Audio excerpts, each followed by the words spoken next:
Welcome to another relaxing journey through time.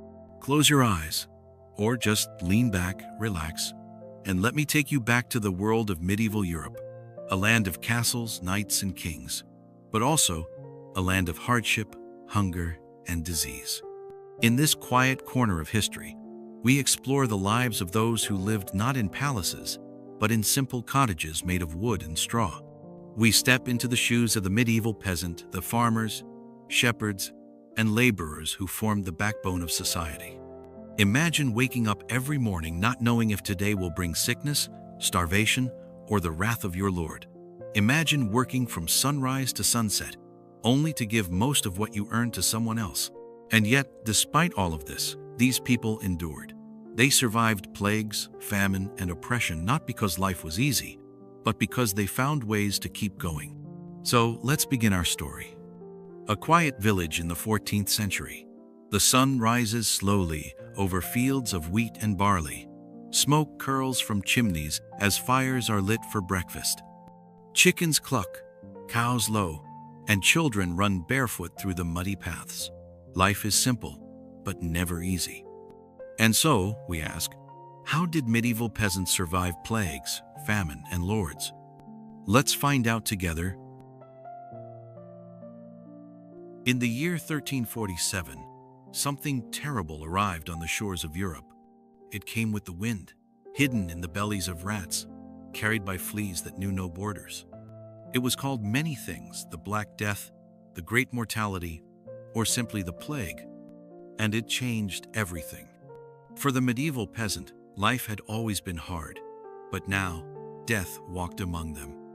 A fever, a cough, dark spots blooming on the skin, swollen, painful lumps under the arms and groin. Once the plague touched a village, it spread like fire through dry grass. There was no cure, no medicine strong enough to stop it. Only fear and silence, and prayers whispered into the night. But still, people tried to survive. Some fled to the forests, hoping isolation would save them. Others locked themselves inside their homes, lighting fires to purify the air. They believed bad smells brought disease, so they burned herbs like rosemary and sage, filling their cottages with sweet-smelling smoke. They wore masks filled with flowers and spices, believing these would protect them from miasma, the poisonous air they thought caused illness. Many turned to faith. They prayed, fasted, and even punished themselves, believing the plague was punishment from God. Some joined processions where people beat themselves with whips, crying out for forgiveness. Others turned to blame.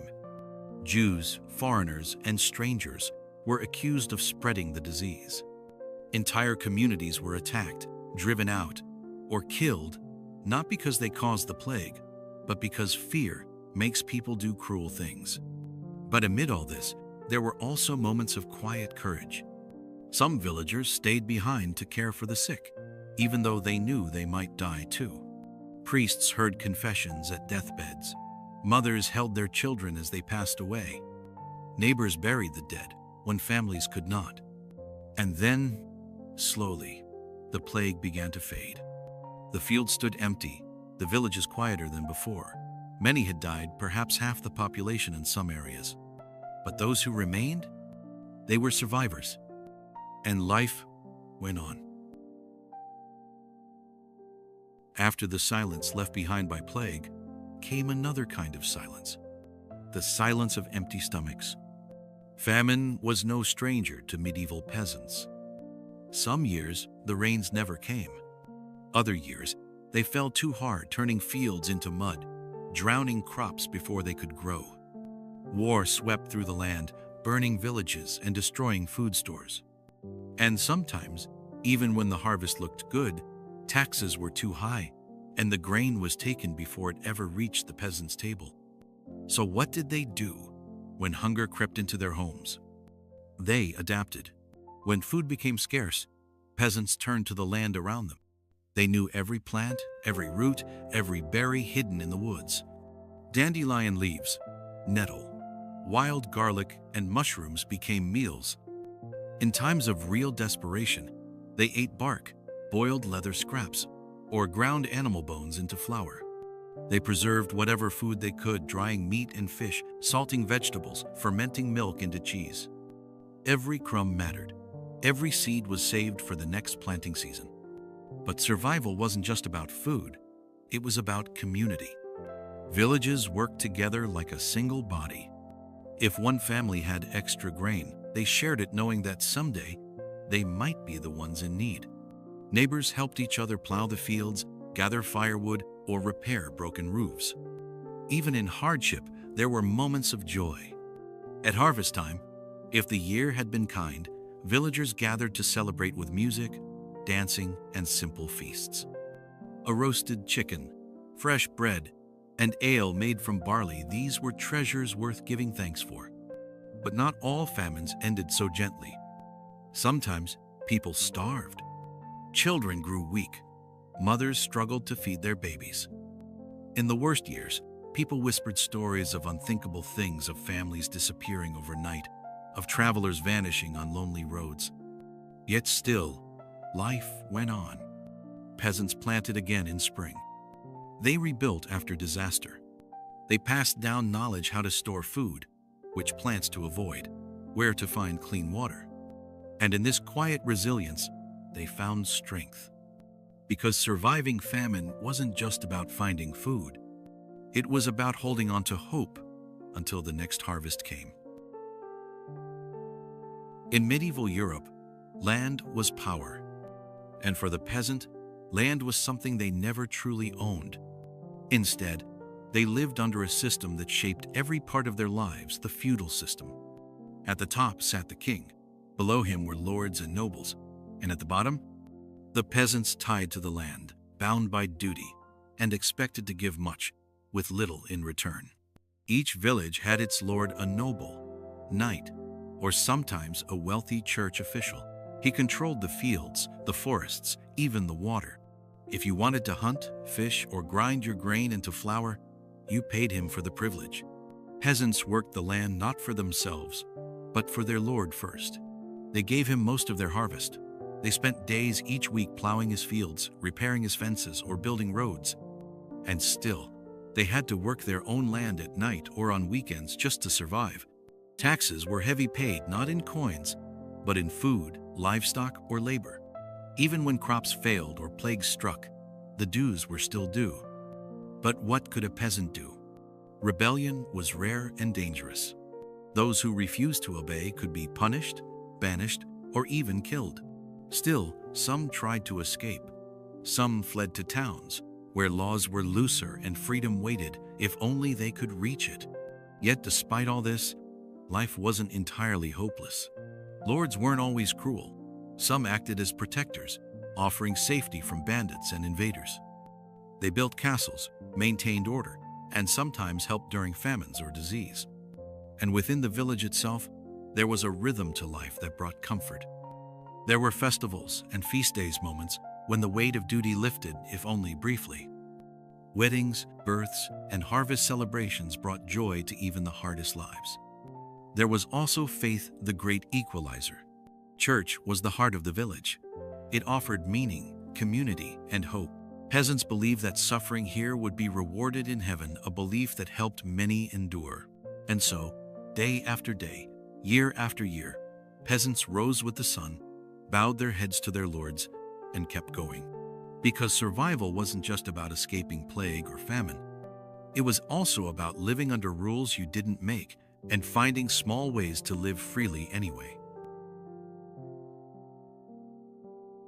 In a world ruled by lords, shaped by famine, and haunted by plague, how did peasants keep going? How did they wake up each morning, tie their worn-out shoes, and step into the fields? The answer lies not just in survival, but in spirit. Because even in the hardest lives, people find ways to believe, to hope, to laugh. And so, let's explore the quiet strength of medieval peasants and the small joys that made life worth living. Section A. Faith as a light in darkness. For many peasants, faith was more than belief, it was comfort. It gave them something greater than themselves to hold on to. Every Sunday, they walked barefoot to the village church, built of stone and timber, its bell calling them to prayer. Inside, candles flickered in the dim light. The priest spoke of heaven, a place where pain ended and joy never faded. This promise gave meaning to suffering. It turned hardship into purpose. Even in plague years, when graves filled faster than hands could dig them, people still prayed. They lit candles for the sick. They whispered prayers over the dying. And they believed, truly believed, that better days waited beyond this life. Church festivals brought color and music to the otherwise quiet villages. There were processions with banners, songs sung in Latin and local tongues, and moments when the whole village came together as one. Section B. Small pleasures and simple comforts. Life wasn't all work and worry. There were moments of laughter, too. A child chasing a butterfly across the field. A couple holding hands under the stars after a long day. An old man telling stories by the fire, his voice rich with memory. Peasants grew flowers beside their homes, marigolds, lavender, and violets, not just for beauty, but for meaning. They believed some plants had healing powers, others brought good luck, and some simply smelled nice on a summer breeze. They sang songs while working. They danced at weddings. They told jokes, some of which have survived in old manuscripts, reminding us that even in the Middle Ages, people loved to laugh. Children played with wooden toys, carved animals, or balls stitched from scraps of cloth. Mothers braided hair. Fathers taught how to mend tools, and grandparents passed down legends like treasures. These were the small things that held life together. 2. Section C. Quiet strength and enduring hope. Medieval peasants didn't write books or build castles. But they built something else, something harder to see, but just as strong. They built endurance. They built community. They built a quiet kind of courage, the kind that gets you through another day, no matter what comes. They knew the sky would turn golden again at sunset. They knew the seeds they planted would grow if given time. And they knew that love between parent and child, husband and wife, neighbor and neighbor was stronger than fear. So yes, life was hard. Yes, the world was cruel. But still, they found ways to live, to love, to hope, and in that, they were truly remarkable. We began this journey in a quiet village at sunrise, where roosters crowed, fires were lit, and another day of hard work was about to begin. And now, as our story comes to a close, we return to that same place, but perhaps we see it differently. Because now, we understand what it meant to live as a peasant in medieval Europe, to face plague without medicine, to survive famine with little more than hope, to serve under lords who held all the power, and still to find joy, still to believe, still to keep going. These were not kings or conquerors. They did not write history books or build great monuments. But they built something just as important, the foundation of daily life. They planted crops so others could eat. They raised children who would grow up to change the world. They kept faith alive when everything else seemed lost. Their lives were not easy, but they were full of meaning. And maybe that's the greatest lesson their story teaches us. Because in every age, people face hardship. Sometimes it comes in the form of disease. Other times, hunger, or fear, or injustice. But like the medieval peasant, we too can endure. We too can find small joys, even on the hardest days. We too can hold on to hope, even when the world feels uncertain. So as we end this video, I invite you to take a deep breath, let go of the stress of the day, and imagine yourself walking through that quiet village one last time. The sun dips low on the horizon. Smoke curls from chimneys. Children run barefoot down muddy paths. And somewhere, a mother sings a lullaby to her child. Life goes on. As always, it goes on. Let's step back once more into the shoes of a medieval peasant. Close your eyes, or just relax And imagine with me. It's early morning. The sky is still dark, but there's a soft glow on the horizon, the first sign of daybreak. The rooster crows, waking the village from its quiet sleep. Inside a small wooden cottage, a fire flickers to life. The smell of smoke and damp earth fills the air.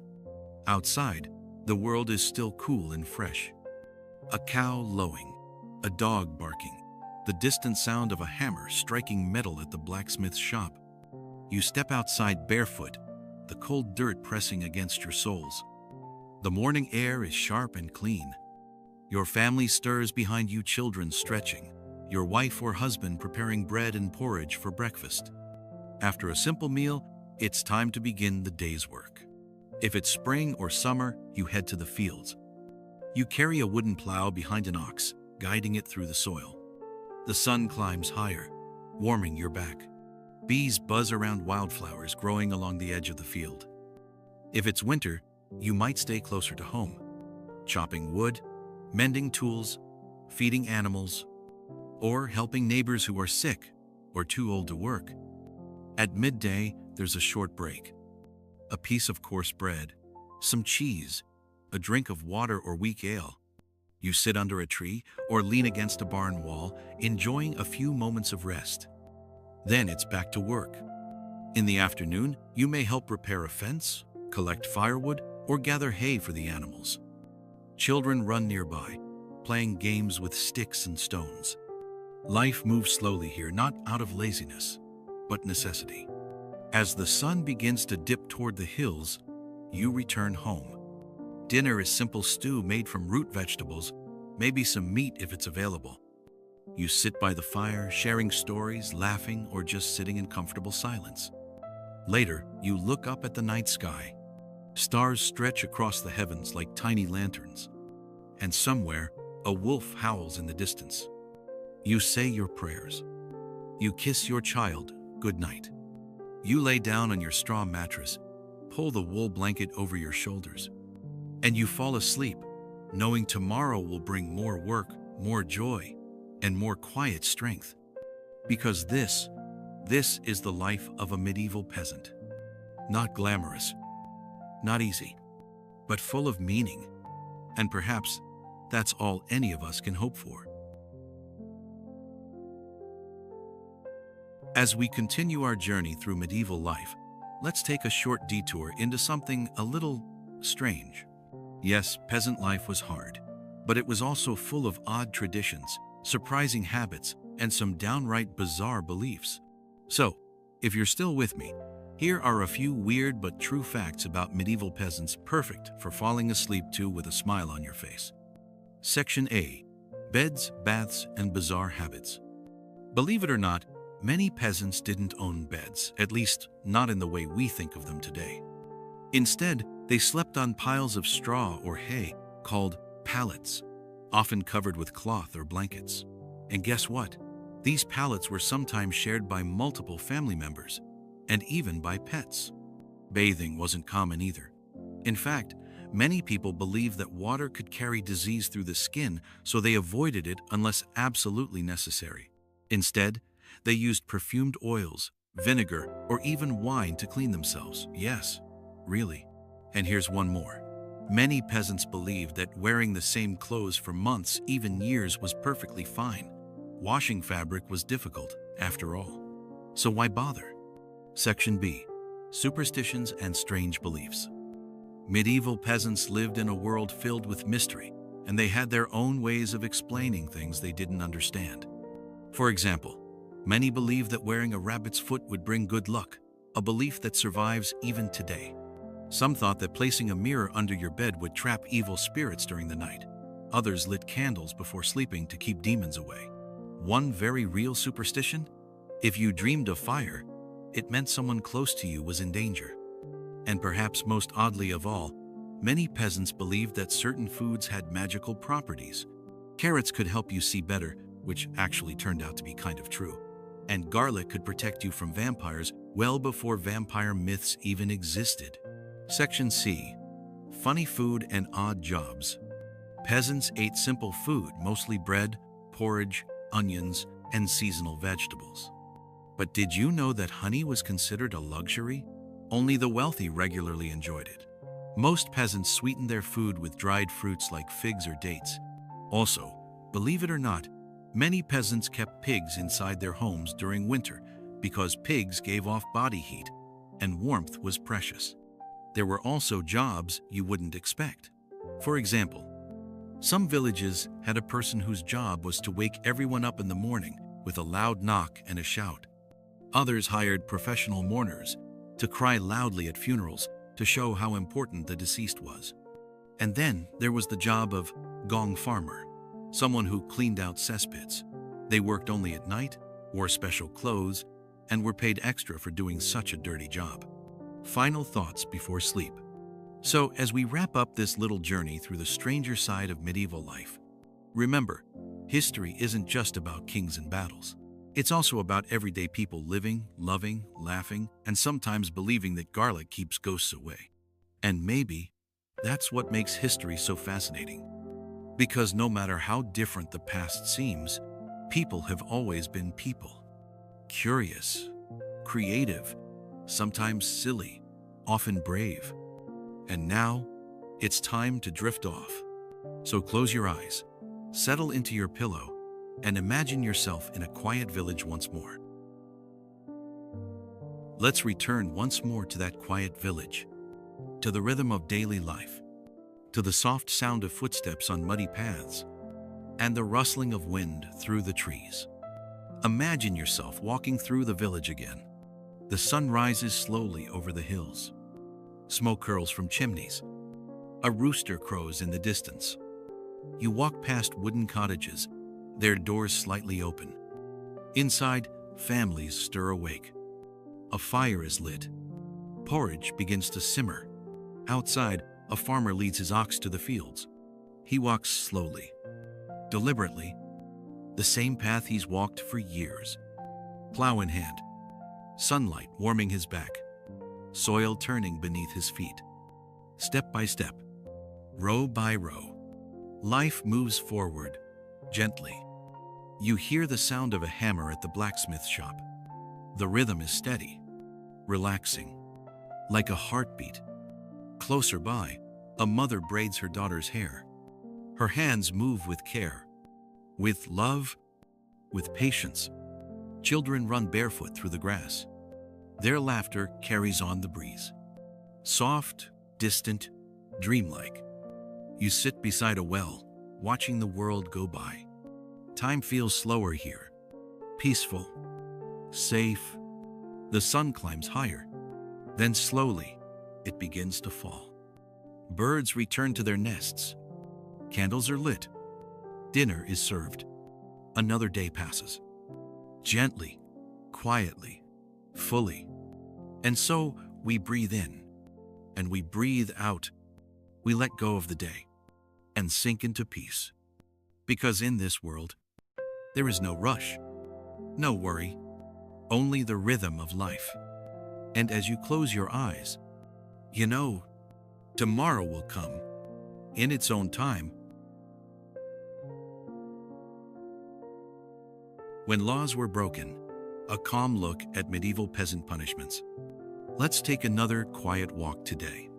This time, toward the village square, where banners fluttered above wooden posts and ropes hung loosely from tall beams. We return once more to the medieval village. But now, we look at what happens when someone breaks the rules. Because though most peasants lived quietly, some made choices born of desperation, hunger, anger, fear. And when they did, there were consequences. So let's explore how peasants were punished for crimes and what justice looked like in a world where power belonged to the rich. Section A. The law in the village. Rules that bound the poor. In medieval Europe, laws were many, and peasants had little say in making them. Each village had its own rules set by the lord or local court. They covered everything. Who could hunt in the forest? How much tax was due? What tools could be used? And what would happen if someone broke the rules? Most peasants tried to obey. They knew the price of disobedience. But sometimes, survival meant breaking the law. A hungry man stole grain from the storehouse. A woman took firewood from the Lord's land. A farmer refused to work on a noble's field. And then came the punishment. Section B. Types of crimes. From theft to rebellion. Peasants were punished for many things, some serious, others far less so. Theft was common, stealing food during famine, or cloth when money ran out. Poaching, hunting deer or birds in the Lord's forest was seen as a major crime. Damage to property, like cutting down trees without permission, could earn harsh penalties. More serious offenses included refusing to pay taxes or perform labor, speaking out against a lord or priest, committing violence, especially against nobles, joining peasant revolts or riots. Even small crimes could bring big consequences, because in a world ruled by lords, justice often favored the powerful. Section C. Kinds of punishments. Shame, pain, and death. Punishments varied depending on the crime and the mood of the lord. Some were publicly shamed, locked in the stocks, pelted with rotten vegetables, jeered at by neighbors. Others were fined, losing their few coins or even their livestock. Many were beaten, whipped until blood stained their backs. Some lost body parts, hands cut off for stealing, ears removed for lying. And for the worst crimes, treason, rebellion, murder, there was only one sentence: death. Sometimes by hanging, other times by burning, or worse, executions were public events meant to scare others into obedience. Families watched in silence. Children learned early what happened to those who broke the rules. Yet still, some stood up. Some resisted. Some chose death over submission. Because sometimes, the only freedom a peasant could choose was defiance. Final thoughts before sleep. So tonight, as you drift off to sleep, imagine the sound of footsteps echoing through the village square. Feel the weight of silence after a judge speaks. Hear the soft cry of a child watching her father led away. Because even in hardship, there was injustice. Even in silence, there was resistance. Even in history, there were voices worth remembering. Close your eyes now. Let the rhythm of daily life carry you deeper into peace.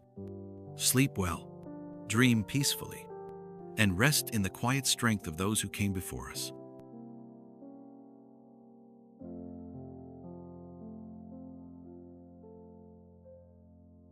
Before the Lord's bench, a calm look at medieval peasant justice.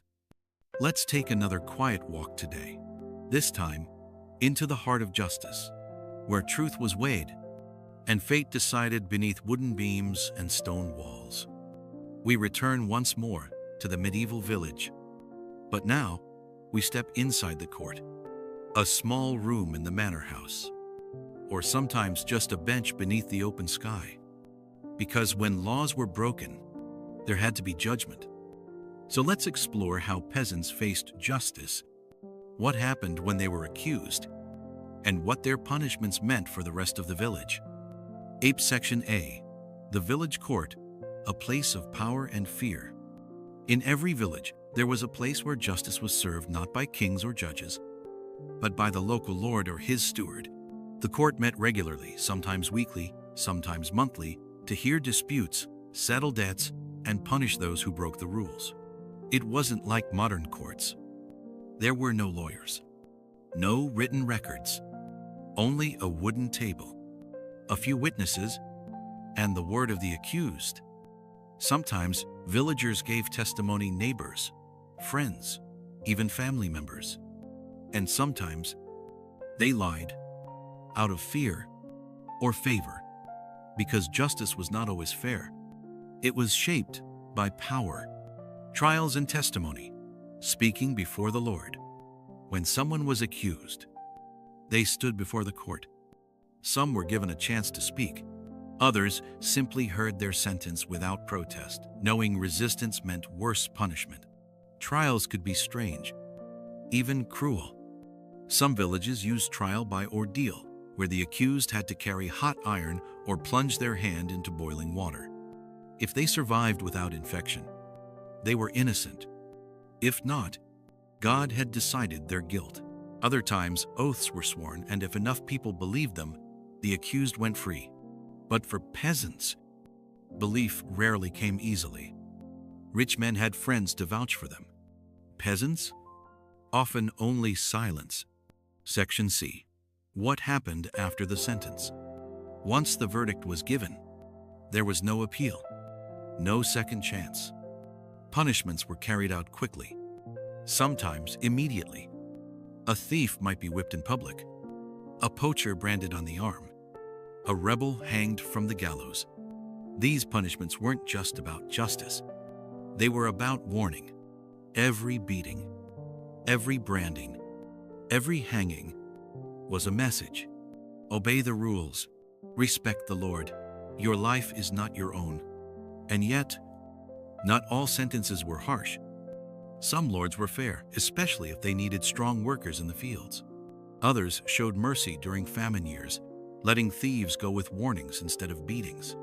Because even in a world ruled by power, there were moments of grace. Final thoughts before sleep. So tonight, as you drift off to sleep, imagine the sound of footsteps echoing through the manor hall. Feel the tension in the air as the accused stands before the Lord. Hear the soft murmurs of the crowd waiting for judgment. Because even in hardship, there was law. Even in silence, there was justice, flawed but real. Even in history, there were lives shaped by choices and consequences. Close your eyes now. Let the rhythm of daily life carry you deeper into peace. Sleep well, dream peacefully, and rest in the quiet strength of those who came before us.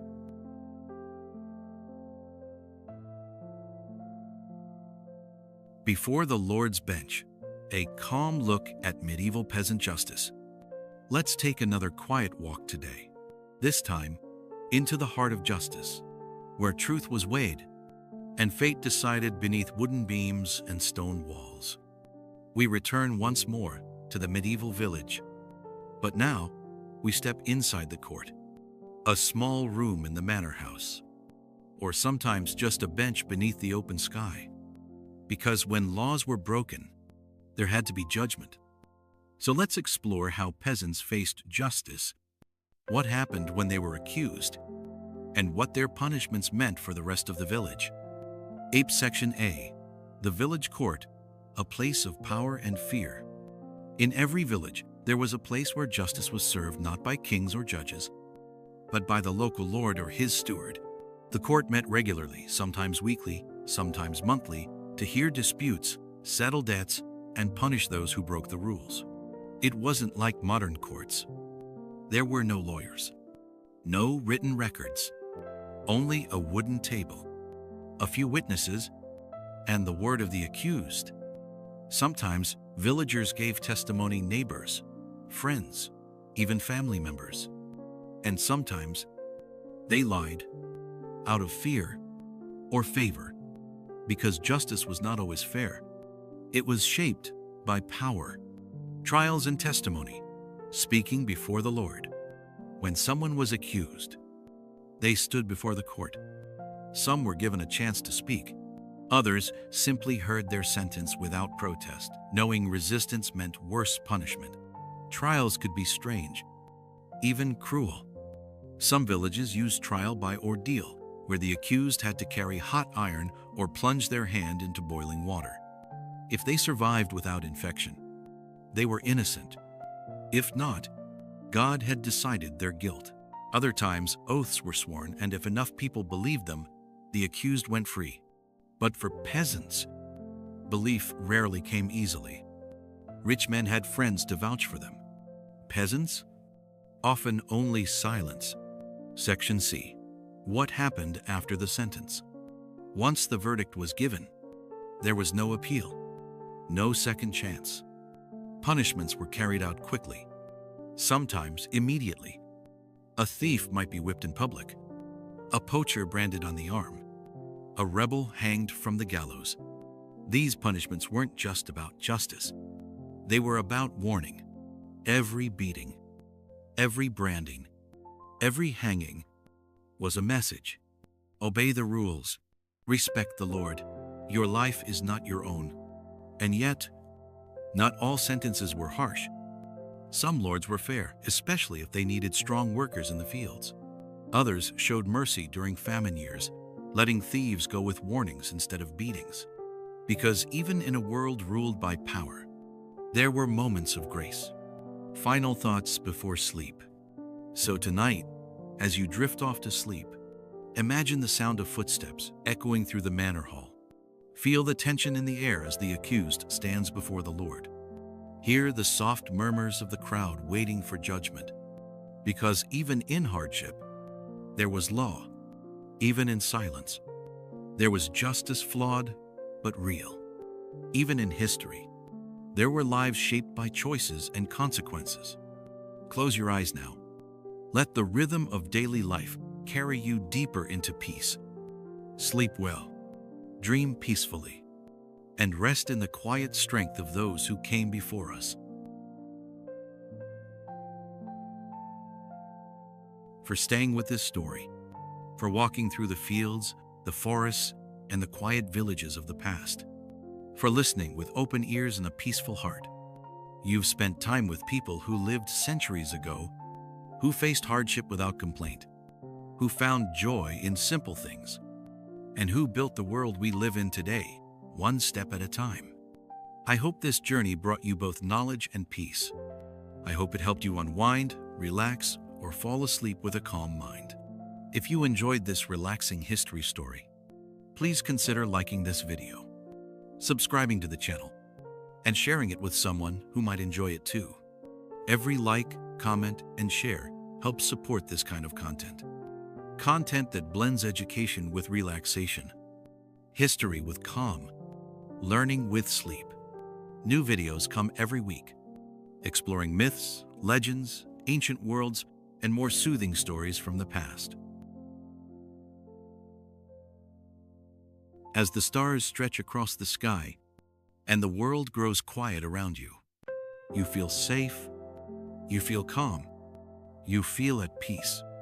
The wind whispers through the trees. A soft breeze carries the scent of wildflowers and earth. Somewhere in the distance, an owl calls softly into the night. Inside your cottage, the fire crackles gently. The candle flickers one last time, then goes out. And so, we let go, letting the silence carry us deeper into rest. Sleep well, dream peacefully, and know you are not alone. You're walking through the village again. The sun is setting. Smoke curls from chimneys. A rooster crows in the distance. Footsteps crunch softly on the dirt path. A cow lowing, a dog barking. The blacksmith hammering iron one last time before nightfall. Inside a cottage, a fire crackles gently. A mother braids her daughter's hair. A child sleeps peacefully on straw bedding. Outside, the wind moves through the trees. Birds return to their nests, and the world grows quiet. Time feels slower here, peaceful, safe. You sit beside a well, watching the sky turn golden, then pink, then dark. Another day passes. Gently, quietly, fully, we breathe in and we breathe out, letting go of the day. Sleep well, dream peacefully, and rest in the quiet strength of those who came before us. The daily lives of medieval peasants, soft repetition for sleepers. Let's return once more to the quiet rhythms of peasant life. It begins at dawn. A rooster crows. Smoke rises from chimneys, and the village slowly wakes. Inside a wooden cottage, a fire is lit. Porridge simmers in a pot. Children stretch and yawn. Outside, the world stirs gently. Birds sing. Cows low. and the wind moves through the trees. A farmer walks behind his ox, guiding the plow through the soil. Back and forth, row by row. Life continues. He wears a simple wool tunic. His boots are worn, but he moves with purpose. Nearby, a woman gathers herbs from the garden. Rosemary, sage, thyme. She bundles them carefully to dry inside her home. A shepherd calls to his flock, and the sheep respond with soft bleats. They follow him across the hills, where the grass is green and fresh. At midday, there is a short break. A piece of coarse bread, some cheese, a drink of water or weak ale. Then it's back to work. Chopping wood, mending tools, feeding animals. Whatever needs to be done. As the sun begins to dip toward the hills, the day slows. Dinner is simple stew made from root vegetables. Maybe some meat if it's available. Laughter, stories, silence. Later, a child sleeps peacefully on straw bedding. A mother sings a lullaby. A candle flickers gently, then goes out. Outside, the stars stretch across the sky. An owl hoots softly in the distance. And somewhere, a lone peasant stands beneath the moonlight, looking up, remembering the quiet strength of his life. Time moves slowly here, peacefully, fully. We breathe in and we breathe out, letting go of the day. Sleep well, dream peacefully, and rest in the quiet strength of those who came before us. Let's take another quiet walk through history, this time into the world of power, duty, and hierarchy. A world where every person had a place, and few could change it. We return once more to the life of the medieval peasant. But now, we look up to the lords, knights, and nobles who ruled over them. In medieval Europe, land was everything. It meant survival, wealth, power, and most of it belonged not to peasants, but to their lords. The feudal system was like a great pyramid. At the very top sat the king. Below him were dukes, earls, and barons. Then came knights and lesser nobles. And at the bottom, the peasants. Each village had its lord.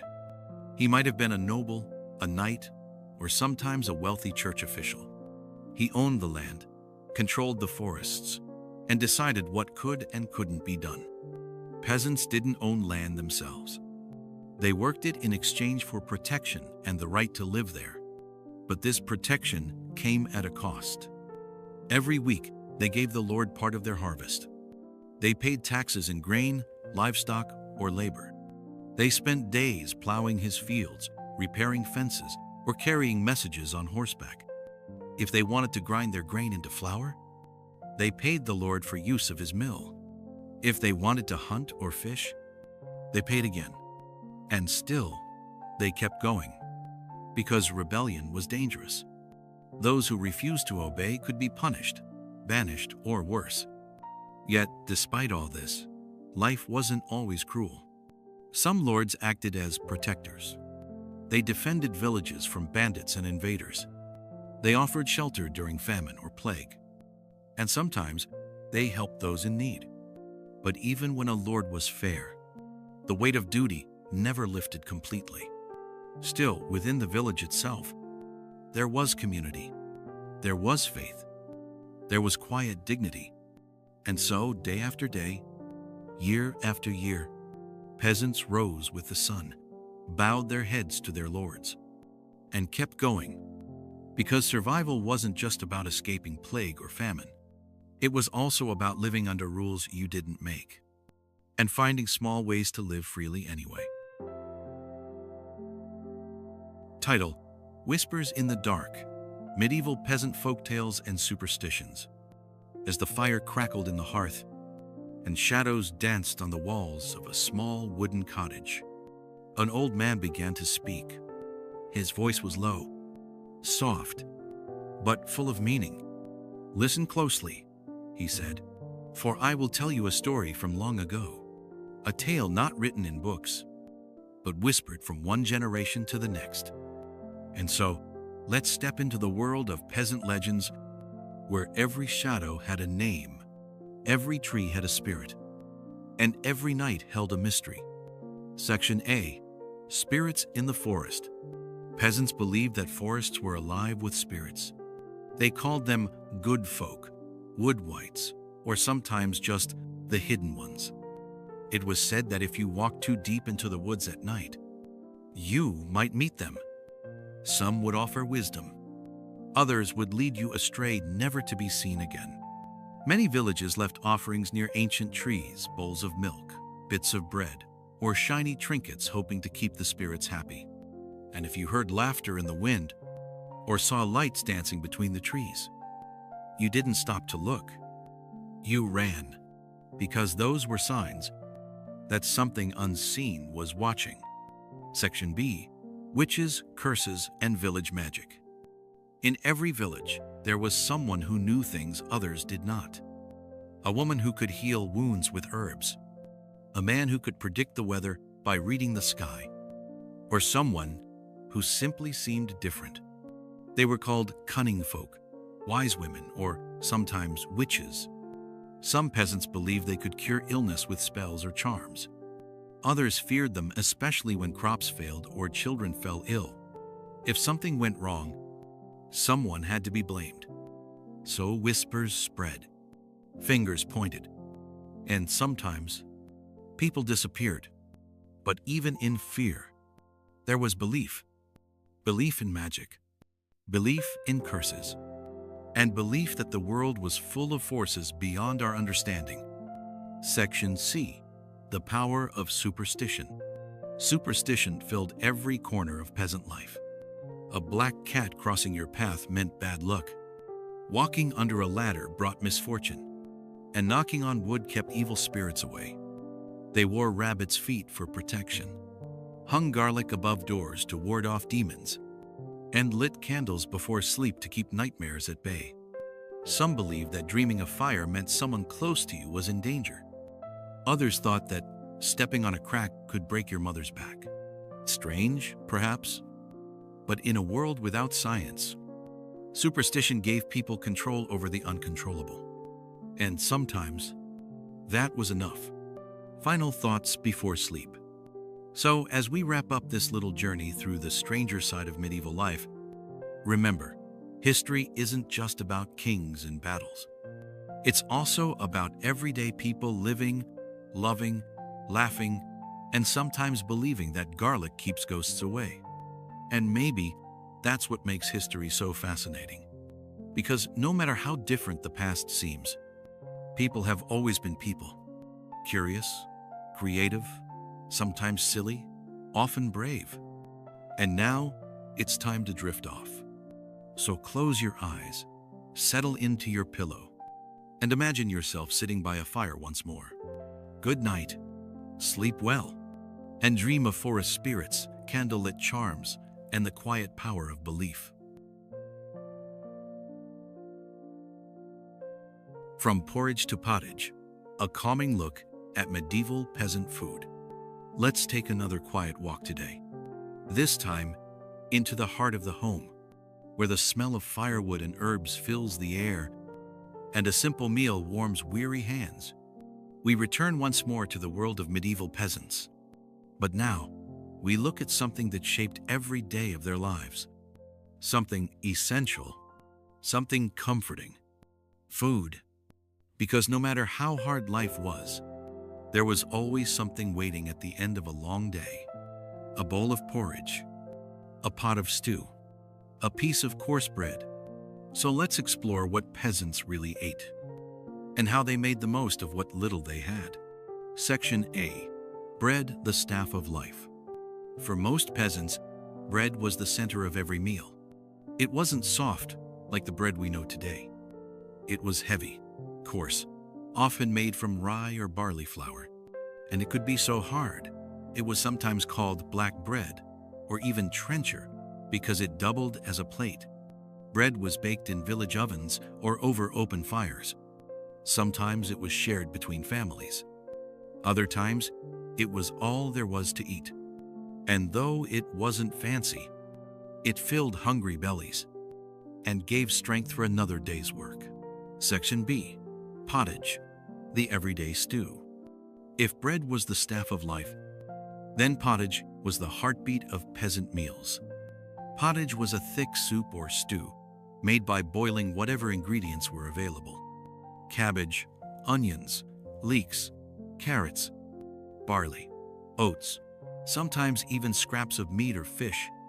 It was cooked slowly over the fire. All day long, the smell filling the cottage like a warm embrace. Some families added salt or herbs like thyme and sage to give flavor. Others simply stirred until the mixture turned into something edible. And when dinner came, everyone gathered around. One big pot and many wooden bowls. No forks, no knives, just spoons and full stomachs. Section C. Treats, drinks, and seasonal feasts. Honey was a luxury. Only the wealthy enjoyed it regularly. Most peasants sweetened their food with dried fruits like figs or dates. Milk came from cows or goats and was often turned into cheese or curds. Eggs were gathered fresh from the coop each morning. Drinks included water, though it wasn't always safe. So many drank ale or mead, instead weak beer made from fermented grain or honey. Wine was mostly for the rich. But during festivals or harvest celebrations, even peasants got to taste something special.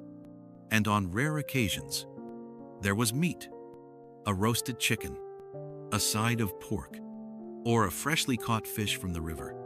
These moments didn't come often, but when they did, they were cherished. Final thoughts before sleep. So tonight, as you drift off to sleep, imagine the smell of pottage simmering on the fire, the warmth of bread in your hands, the laughter of a family sharing a simple meal. Because even in hardship, there was comfort in food, in routine, in togetherness, and sometimes that was enough. Close your eyes now. Let the rhythm of daily life carry you deeper into peace. Sleep well, dream peacefully, and rest in the quiet strength of those who came before us.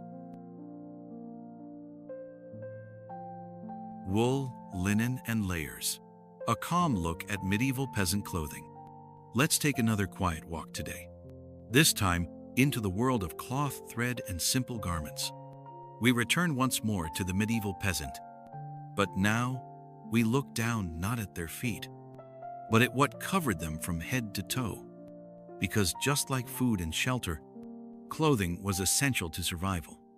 And though it wasn't fancy, it was functional, durable, and often handmade with care. So let's explore what peasants really wore and how every stitch told a story. Section A. The basics of peasant clothing. For most peasants, clothing was simple and practical. Made from wool, linen, or hemp materials that were easy to grow, spin, and weave. Men wore tunics, long shirts that reached the knees tied at the waist with a belt. Underneath, they wore hose like thick socks made of wool, sometimes tied to the tunic with leather straps. Women wore long dresses or gowns, often with sleeves. A second layer, like a cloak or shawl, was worn in cold weather. And on their heads, sometimes a simple hood or a scarf to keep hair clean during work. Children dressed much like adults, only smaller. They wore whatever was available, often wearing hand-me-downs from older siblings. There were no bright colors. No fancy buttons or zippers, just rough fabric, dyed with plants or roots to give soft shades of brown, green, or blue. And yet, there was beauty in simplicity. Section B. Making clothes by hand. Most peasant families made their own clothes. Spinning and weaving were daily tasks, especially for women. In the morning, flax or wool would be cleaned and combed, then spun into thread using a spindle, a slow, rhythmic motion that became second nature. The thread was then woven on a simple loom, click, clack, click, the sound filling the home like a lullaby. Sewing was done with bone needles and animal sinew or plant fiber thread. Each garment took time, patience, and love. And when clothes wore out, they were patched, mended, used again. Nothing was wasted. Everything had value. Section C. Dressing for work and weather. Peasants dressed for function, not fashion. In summer, tunics were short-sleeved or sleeveless. Boots were left behind in favor of bare feet or simple sandals. In winter, layers were added: thick wool cloaks, gloves made from scraps, and fur-lined hoods. Farmers wore wide-brimmed hats to block the sun. Shepherds wrapped themselves in heavy cloaks against the wind. And everyone carried a sturdy belt useful for carrying tools, pouches, or even a small knife. Despite the hardship, there was dignity in dress, comfort in routine, and pride in making do with what they had. Final thoughts before sleep.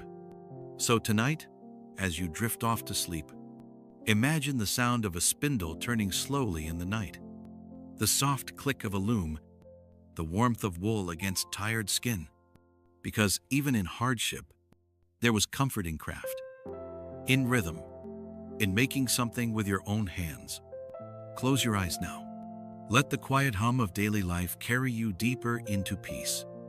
Sleep well, dream peacefully, and rest in the quiet strength of those who came before us.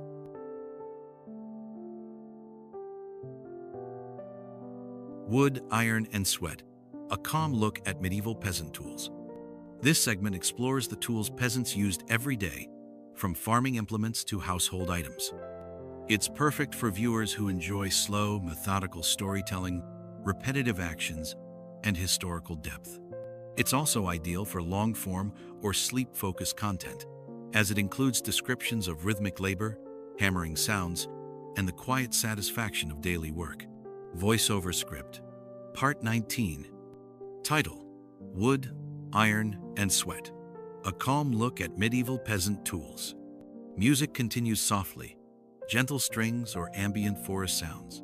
Narrator voice: calm, warm, slightly poetic tone. Let's take another quiet walk today, this time into the hands of the peasant, where calluses formed from hard work and tools were passed down like family treasures.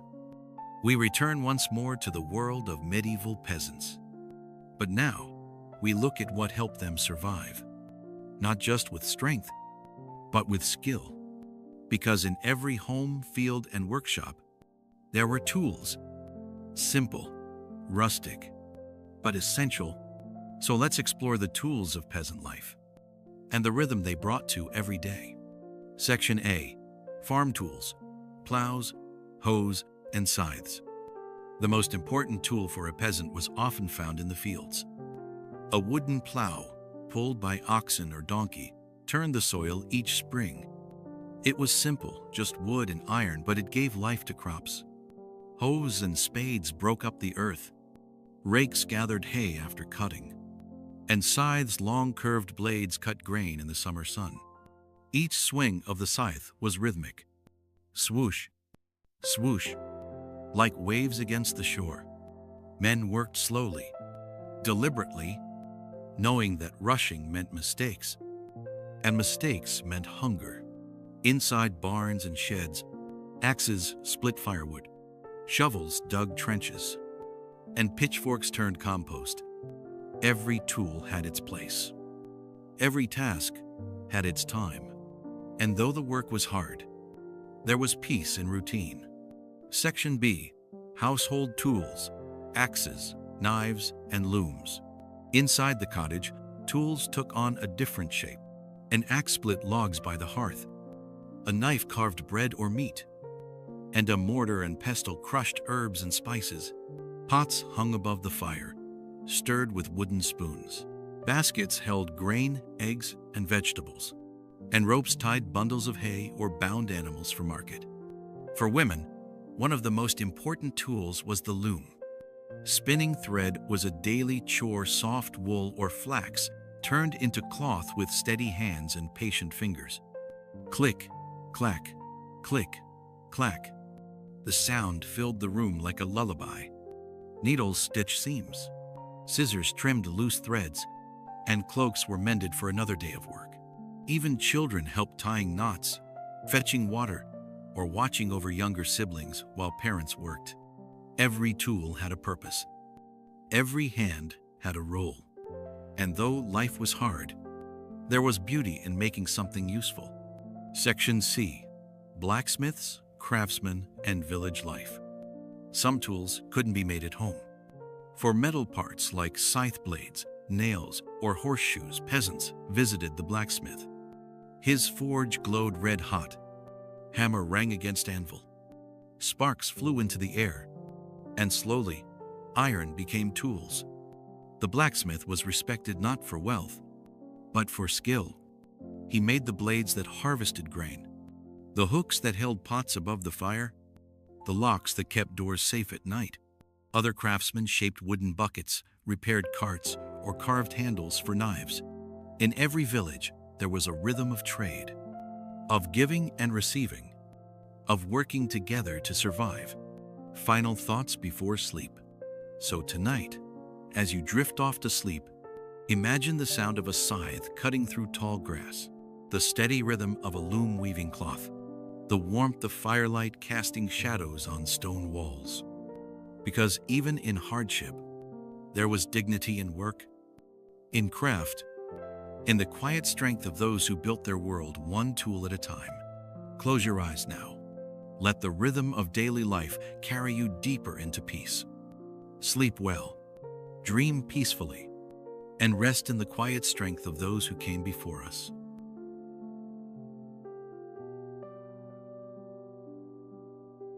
Small hands, big world, a calm look at childhood in the Middle Ages. Let's take another quiet walk today, this time into the world of children, where bare feet ran through muddy paths and laughter echoed between wooden cottages. We return once more to the medieval village. But now, we look down not at boots or tools, but at small hands reaching for joy in a hard world. Because even in hardship, there were children, full of wonder, curiosity, hope. So let's explore what it meant to grow up as a child of the peasantry, in a world that asked much, but gave little in return. Section A. Life begins, birth and early years. A baby's cry echoed inside a wooden cottage. The fire crackled. The mother smiled through exhaustion. Another soul had entered the world. Babies were wrapped in cloth scraps or old tunics. They slept on straw beds near the hearth, where warmth kept them safe. Breastfeeding lasted for months, sometimes years. Solid food came slowly: porridge, soft bread soaked in milk, bits of stew. Disease was always near. Many babies didn't survive their first year, but those who did learned quickly how to live. Section B. Learning by doing. Education without schools. There were no schools in the village. No chalkboards, no books, only life itself. Children learned by watching, by helping, by doing. At 3 or 4, they carried water. At 5, they gathered wood. By 7, they helped in the fields, scaring birds, picking weeds, or feeding animals. Girls learned from their mothers how to cook, sew, mend clothes, and care for younger siblings. Boys followed their fathers, plowing land, sharpening tools, or tending sheep. Reading, writing, only for the wealthy. For peasants, knowledge came through hands, not pages. Yet still, they learned, they listened, they remembered. Section C. Playtime. Joy in simple things. Even in hardship, there was play. Children chased each other through meadows. They climbed trees. They made toys from sticks and cloth. They played games passed down for generations. Jump rope with vines, tag in the fields, hide and seek behind hay bales. During festivals, they danced in circles, clapped hands, and sang songs. Sometimes, they watched puppet shows or jugglers who traveled from town to town. And at night, they fell asleep in the same bed as their brothers and sisters, wrapped in wool blankets, dreaming of dragons, knights, and heroes. Because even poor children had dreams. Final thoughts before sleep. So tonight, as you drift off to sleep, imagine the sound of children laughing in the distance. Feel the warmth of a straw mattress beneath you. Hear the lullaby sung by a mother in the dark. Because even in hardship, there was childhood. There was wonder. There was hope. Close your eyes now. Let the rhythm of daily life carry you deeper into peace. Sleep well, dream peacefully, and rest in the quiet strength of those who came before us.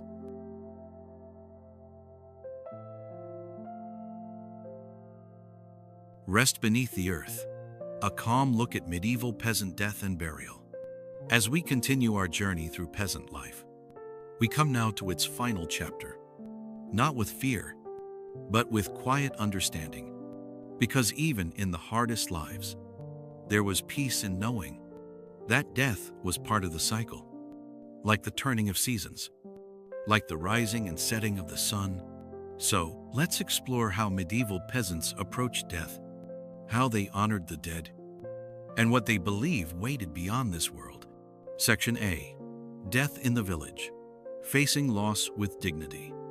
In a world without modern medicine, death was never far away. Children didn't always grow up. Mothers didn't always survive childbirth. And plague, famine, or war could take many at once. When someone died, the village gathered, quietly, respectfully. A priest or local healer might say a prayer. A cloth was wrapped around the body, and the body was laid to rest near home, often in the churchyard or beneath a tree by the fields. There were no grand tombs, no golden coffins, only wooden markers or simple stones to say, "Here lies one who lived." Opt. Section B. Funerals and final rites. Saying goodbye. Funerals were quiet affairs, but full of meaning. Candles burned beside the body before burial. Family members kept vigil through the night, singing softly or praying in silence. At dawn, the body was carried on a wooden stretcher, followed by mourners, their footsteps soft on the earth. The priest spoke words of comfort about heaven, about eternal rest, about seeing loved ones again someday. And then, the grave was filled, flowers placed, and the village moved forward, with hearts a little heavier. Sometimes, families left offerings at the grave, bread, wine, or coins, believing their loved ones could still feel their love from the other side. Section C.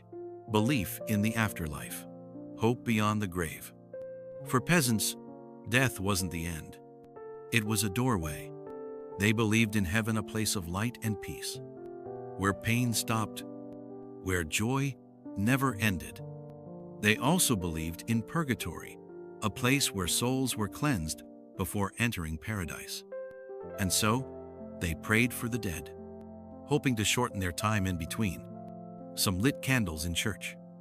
Others gave alms to the poor, all of it done out of love.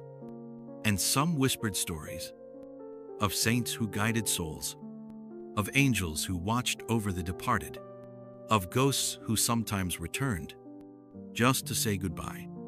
These beliefs gave comfort, even in grief, because they meant that love did not end with death. It simply changed form. Final thoughts before sleep. So tonight, as you drift off to sleep, imagine a quiet meadow under moonlight, a small stone marker among wildflowers, and the wind gently carrying the memories of those who lived before us. Because even in hardship, there was dignity in death, comfort in faith, and hope in what lay ahead. Close your eyes now. Let the rhythm of history carry you deeper into peace. Sleep well, dream peacefully, and rest in the quiet strength of those who came before us. When the poor rose up, a calm look at medieval peasant rebellions. So far, we've walked through the quiet rhythms of peasant life. The fields, the fires, the faith, the family. But not all stories are peaceful. Some are filled with anger, with frustration, with the sound of footsteps marching toward change, because even the quietest people sometimes rise.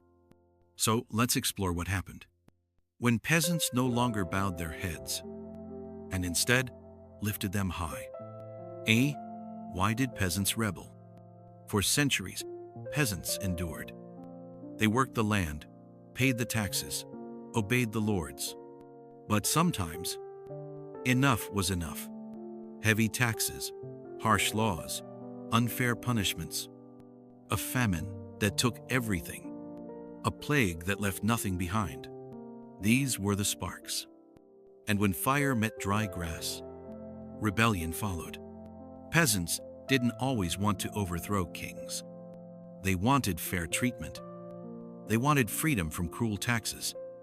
They wanted the right to live without fear. And so, they rose. Section B. Famous peasant revolts in history. One of the most famous rebellions was the English Peasants' Revolt of 1381. Led by a man named Wat Tyler, thousands marched to London. They demanded an end to serfdom. They asked the king for mercy. For a short time, they held the city. They freed prisoners. They burned records of debt and servitude. But peace did not follow. Wat Tyler was killed. The rebellion crushed. And the old ways returned. Other revolts happened across Europe, in France, in Germany, in Italy. Each one different. Each one born from pain. Some lasted days, others months. Few succeeded. But still, they mattered, because they proved that even the lowliest could dream of freedom, that even the poor could raise their voices, and that even the silent could shout. Section C. What changed after the rebellions? Most revolts failed. Lords punished rebels. Kings ignored demands. Life went back to normal. But something had shifted. Peasants saw that they were many, that together they were strong. And slowly, over years, things began to change. Serfdom faded. Taxes were reduced. New rights were won not through war, but through persistence. Because once a peasant had tasted hope, he would never again be content with chains. Final thoughts before sleep. So tonight, as you drift off to sleep, imagine a field under moonlight, a group of men and women standing tall, voices rising not in violence, but in courage, because even in hardship, there was resistance. Even in silence, there was strength. Even in history, there was justice waiting to be born. Close your eyes now. Let the rhythm of truth carry you deeper into peace. Sleep well, dream peacefully, and rest in the quiet strength of those who came before us. The quiet echoes of history, lessons from medieval peasant life. We began this journey in a quiet village at sunrise where roosters crowed, fires were lit, and another day of hard work was about to begin.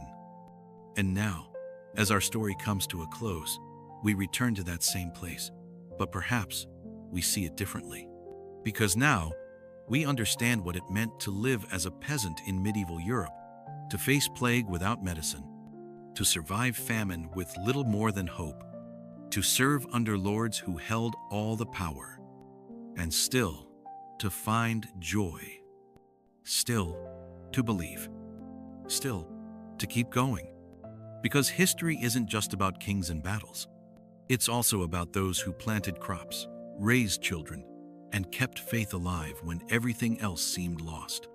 And in every age since, people like them have continued to shape the world not with swords or crowns, but with patience, with love, with resilience. So tonight, as you drift off to sleep, remember them, the ones who lived close to the earth, who found joy in simple things, who endured plagues, famine, and hardship, yet still smiled. May their quiet strength echo in your heart.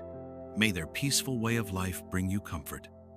And may your dreams carry you gently into the past, where history sleeps and whispers. Echoes of the past.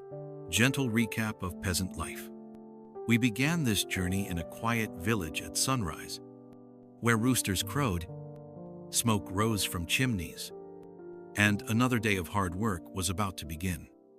We walked through muddy paths, watched peasants plow fields, heard the sound of looms weaving cloth, and felt the warmth of firelight on cold winter nights.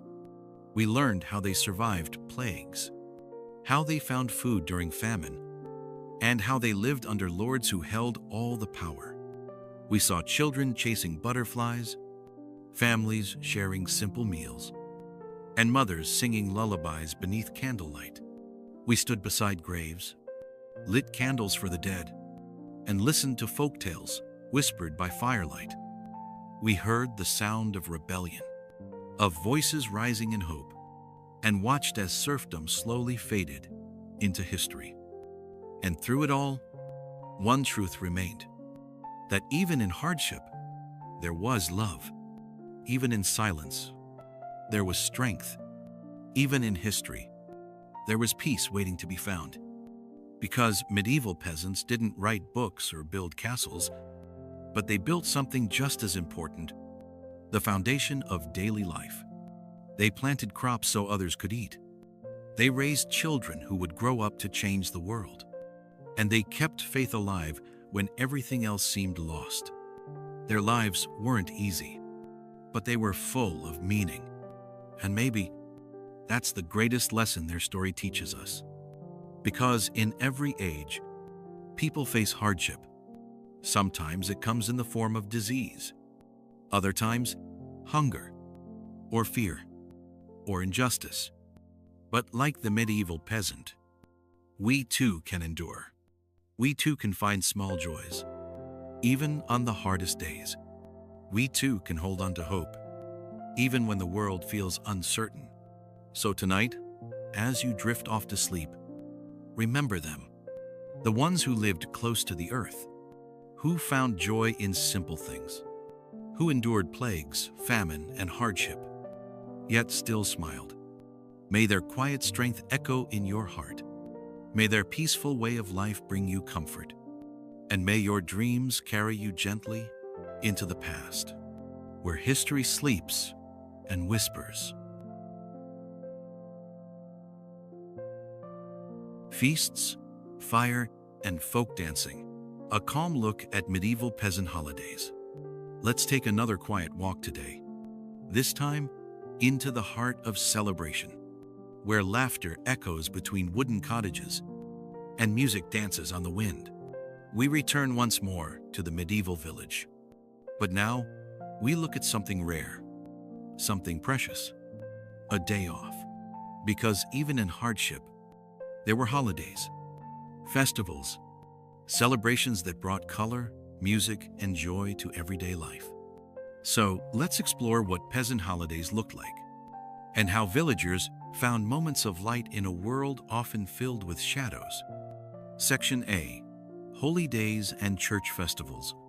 For most peasants, holidays were tied to the church calendar. Each saint had their own special day, and each one was a chance to rest from work, gather together, and celebrate. On feast days like Easter, Christmas, or St. John's Day, the village came alive. Church bells rang. Candles burned brightly inside stone chapels. Priests blessed the people.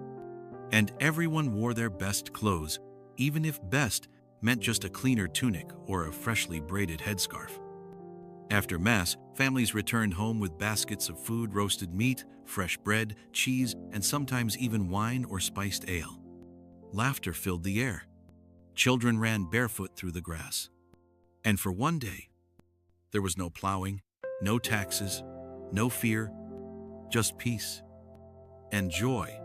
Section B. Seasonal festivals, celebrating the turning of time. Beyond religious holidays, peasants also celebrated the changing seasons.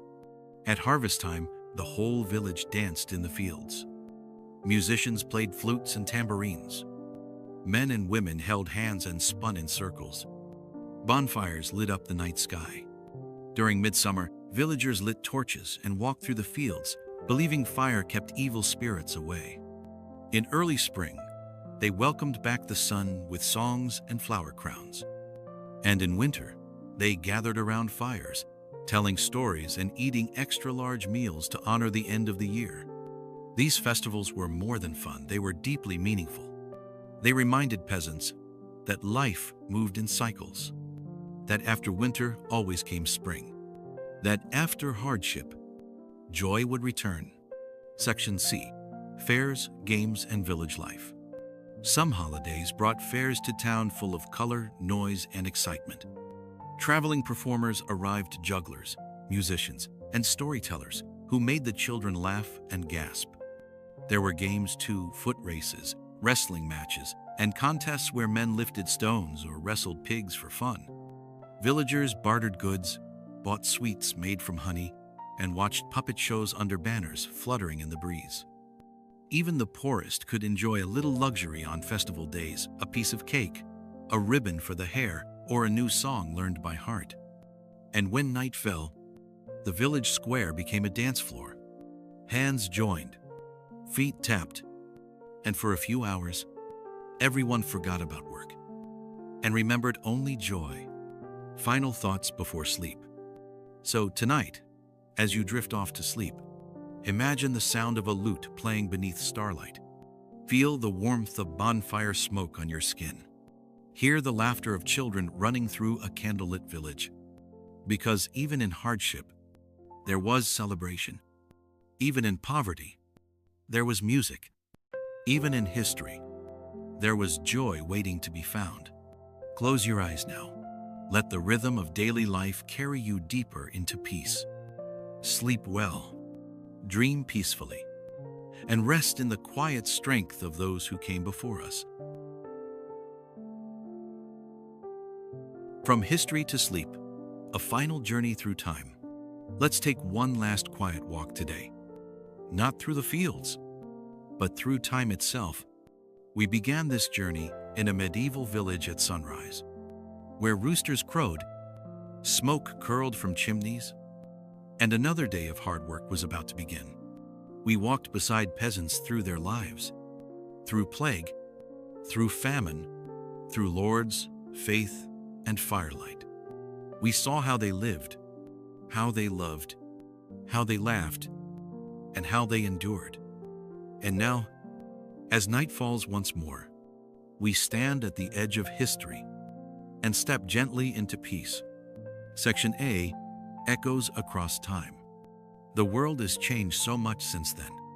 There are no more lords demanding tribute, no castles watching over villages, no candles lighting the way through darkened homes. But still, their echoes remain. In the bread we eat, in the songs we sing, in the stories passed down through generations. Even now, somewhere, a child runs barefoot through grass. A mother braids her daughter's hair by lamplight.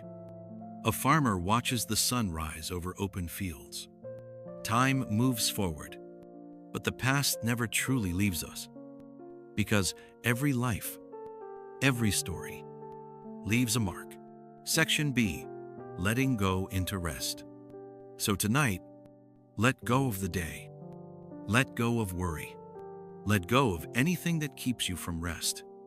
Breathe in and breathe out. Imagine yourself walking slowly through that same quiet village again. The stars stretch across the sky. The wind carries the scent of hay and wood smoke. Inside a wooden cottage, a fire crackles gently. A family sleeps peacefully on straw bedding. Outside, an owl calls softly into the night. You are safe here. You are calm. You are held by history and by the rhythm of time itself. Section C. Final thoughts before sleep. Because even in hardship, there was joy. Even in silence, there was strength. Even in history, there was peace waiting to be found. So close your eyes now. Let the rhythm of the past carry you deeper into stillness. Sleep well, dream peacefully, and rest in the quiet strength of those who came before us.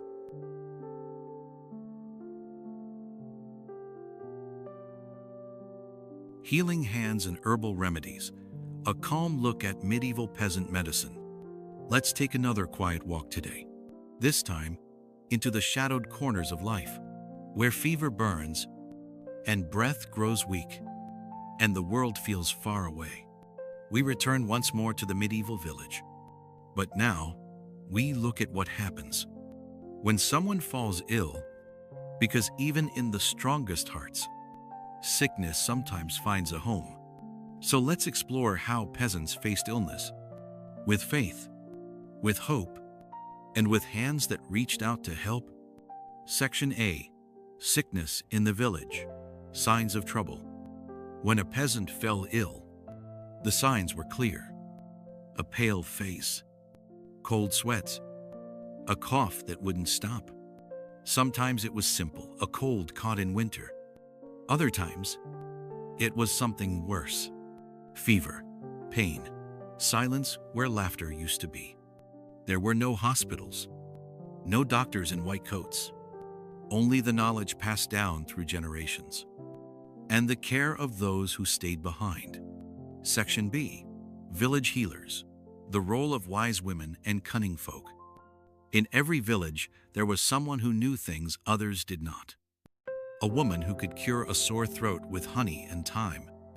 A man who knew how to stop bleeding with moss and pressure. Or someone who simply listened to the body and understood its needs. They were called many names: wise women, cunning folk, or sometimes just the healer bequeathed. They kept bundles of herbs: rosemary for strength, sage for pain, lavender for sleep. They brewed teas, made poultices, and whispered charms over wounds. Some villagers feared them. Others relied on them completely, because when the nearest monastery was miles away and the only doctor lived in the city, these healers were the only hope. Ape. Section C. Home remedies. Medicine from the earth. Most treatments came from nature. A cold? Drink warm milk with honey and ginger. A stomach ache? Chew fennel seeds. A wound? Press clean cloth soaked in vinegar against it. Burned skin? Rub it with melted butter. Toothache? Hold garlic in your mouth. Peasants believed in the power of touch, of warmth, of kindness given freely. And so family members sat by the bedside, holding hands, reading prayers, offering small sips of water through cracked lips. Illness was hard, but rarely faced alone. Section D. Faith, prayer, and last rites. When all else failed, faith stepped in. A priest was called. He arrived with holy oil, salt, and prayer. He gave the last rites to those who might not wake again. Candles burned beside the bed. Family gathered close, and soft voices filled the room, saying goodbye and hoping for peace. Even in death, there was dignity. Even in pain, there was love. Final thoughts before sleep.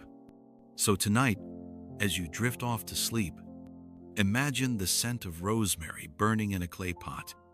Feel the warmth of a wool blanket around your shoulders. Hear the soft voice of a mother reading scripture by candlelight. Because even in hardship, there was healing. Even in silence, there was care. Even in history, there was compassion waiting to be found. Close your eyes now. Let the rhythm of daily life carry you deeper into peace. Sleep well, dream peacefully, and rest in the quiet strength of those who came before us. From the castle to the cottage, a calm look at peasants and kings. Let's take another quiet walk today. This time, up the hill, past the fields, beyond the village gates, to a place few peasants ever saw in person. The castle. We return once more to the world of medieval life. But now, we look up not just to lords and nobles, but all the way to the top of the pyramid, to the king himself. because though most peasants never met their king, his shadow touched every part of their lives. So let's explore what it meant to live under royal rule, and how the lives of the lowly and the mighty were forever linked. Section A. The distant crown. What peasants knew of their king. For most peasants, the king was a distant figure like thunder on the horizon. They heard of him through stories, through church sermons, through laws passed down by local lords. He lived in castles of stone and gold, wore robes stitched with silver thread, ate from plates of fine porcelain, while they ate from wooden bowls. Yet somehow, their lives were tied to his. When the king went to war, taxes rose. When he married, there might be a feast day. When he died, everything changed. And still, most peasants only knew his name, only saw his face carved into coins they would never hold. Section B. How the king shaped daily life. Though kings rarely walked among the people, their choices rippled through the land. They declared new laws, raised armies, changed taxes, sometimes even gave land to favored nobles, changing who ruled over whom. Peasants felt these changes not through speeches, but through hardship. A new tax meant less food on the table. A new war meant sons leaving for battle, and sometimes never returning. But there was also pride. Many believed their king was chosen by God, that he protected them from invaders, that he brought order to chaos, even if they never saw him. They prayed for him. They celebrated when he won. They mourned when he fell. Section C. Did kings care about peasants? Did kings think of the peasant who plowed the field? Did they dream of the mother braiding her daughter's hair? Did they know the sound of a scythe cutting wheat? Or the smell of bread baking in a cottage oven? Probably not often. Kings dined beneath candlelit chandeliers, while peasants ate porridge by firelight. They slept in silk beds, while peasants curled beneath wool blankets. But sometimes, a good king did care. Some listened to messengers who traveled from village to court. Some lowered taxes after famine struck. And some even visited towns in disguise, just to see what life was really like. But most lived in a world apart. And yet, they needed each other. Without peasants, there would be no food, no soldiers, no wealth. Without kings, there would be no protection, no law, no peace. Final thoughts before sleep. So tonight, as you drift off to sleep, imagine the view from a castle window high above the land. Then imagine the same view from the ground, looking up at towers and banners fluttering in the wind. Because even in hardship, there was balance. Even in distance, there was connection. Even in history, there was meaning waiting to be found. Close your eyes now. Let the rhythm of daily life carry you deeper into peace. Sleep well, dream peacefully, and rest in the quiet strength of those who came before us.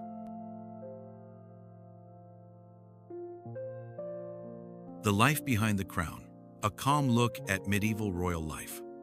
Let's take another quiet walk today. This time, beyond the village gates, up the winding road, past the watchtowers and banners, to the castle. We return once more to the world of medieval life. But now, we step inside the halls of power, where candlelight flickers on stone walls, and footsteps echo through grand corridors. Because though most peasants never met their king, his presence shaped every part of their lives. So let's explore what it meant to wear the crown, not just as a symbol of power, but as a burden of duty. Section A. Morning in the castle. Rise of the king. At dawn, when villagers were already walking barefoot through muddy paths, the king woke in a different kind of world. Soft tapestries hung on cold stone walls. Heavy curtains blocked out the early light. A fire burned in the hearth, warming the room before he even opened his eyes.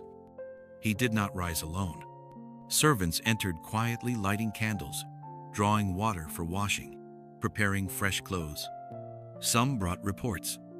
Others simply stood by, ready to serve. Breakfast was modest, but rich bread, cheese, fruit, wine diluted with water. No porridge here, no coarse bread, only the finest food money could buy. Then came the first duty of the day, meeting with advisors. They gathered in a small chamber, voices low. They spoke of war, taxes, and alliances, of enemies plotting in the dark, of harvests yet to come. Being king was not just about luxury. It was about responsibility. 2 Section B. The rhythm of rule. Decisions that shape lives. By midday, the king moved through his castle, sometimes greeting nobles, sometimes walking alone in the garden. There were letters to read, seals to stamp, decisions to make. Would they raise new taxes? Would they send soldiers to war? Would they grant land to a loyal knight? Each choice rippled outward, touching lives far beyond the palace walls. Sometimes he visited the chapel, kneeling before God, asking for wisdom. Because ruling a kingdom was no easy task. Evenings brought rest, though rarely peace. There were banquets where minstrels played lute and flute, long tables filled with roasted meats, spiced wine, and laughter among lords. But behind the gold and glory, there was always danger. Kings feared betrayal. They watched every smile. They trusted few. Because in the Game of Thrones, one wrong move could cost everything. Section C. Nightfall. A moment of stillness. At last, the torches dimmed. The great hall grew quiet, and the king returned to his chambers. Here, away from politics and crowns, he was just a man again.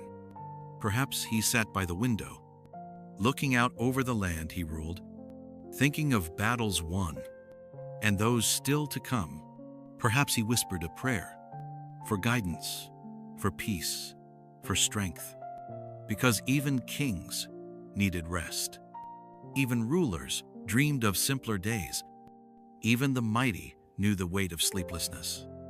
And so, he pulled back the heavy blankets, lay down beneath velvet covers, and closed his eyes, knowing that tomorrow, another day would begin. Final thoughts before sleep. So tonight, as you drift off to sleep, imagine the sound of wind blowing through castle towers. Feel the warmth of candlelight on stone walls. Hear the distant clink of goblets in the great hall. Because even in hardship, there was power. Even in distance, there was duty. Even in history, there was humanity waiting to be found. Close your eyes now. Let the rhythm of royal life carry you deeper into peace. Sleep well, dream peacefully, and rest in the quiet strength of those who came before us. Good night. From village to now, what we can learn from medieval life. We began this journey in a quiet village at sunrise, where roosters crowed, smoke rose from chimneys, and another day of hard work was about to begin. We walked through muddy paths, watched peasants plow fields, heard the sound of looms weaving cloth, and felt the warmth of firelight on cold winter nights. We saw how they survived plagues, how they found food during famine, and how they lived under lords who held all the power. We stood beside graves, lit candles for the dead, and listened to folk tales whispered by firelight. We heard the sound of rebellion, of voices rising in hope, and watched as serfdom slowly faded into history. And through it all, one truth remained, that even in hardship, there was love. Even in silence, there was strength. Even in history, there was peace waiting to be found. Because medieval peasants didn't write books or build castles, but they built something just as important, the foundation of daily life. They planted crops so others could eat. They raised children who would grow up to change the world. And they kept faith alive when everything else seemed lost. Their lives weren't easy, but they were full of meaning. And maybe that's the greatest lesson their story teaches us. Because in every age, people face hardship. Sometimes it comes in the form of disease. Other times, hunger, or fear, or injustice. But like the medieval peasant, we too can endure. We too can find small joys. Even on the hardest days, we too can hold on to hope, even when the world feels uncertain. So tonight, as you drift off to sleep, remember them. The ones who lived close to the earth, who found joy in simple things, who endured plagues, famine, and hardship, yet still smiled. May their quiet strength echo in your heart. May their peaceful way of life bring you comfort. And may your dreams carry you gently into the past, where history sleeps and whispers. When swords clashed, a calm look at how war affected peasants. Let's take another quiet walk today. This time, into the distant sound of war horns, to the clash of swords, and the thunder of hooves across open fields. We return once more to the medieval village. But now, we look at what happens when peace is broken.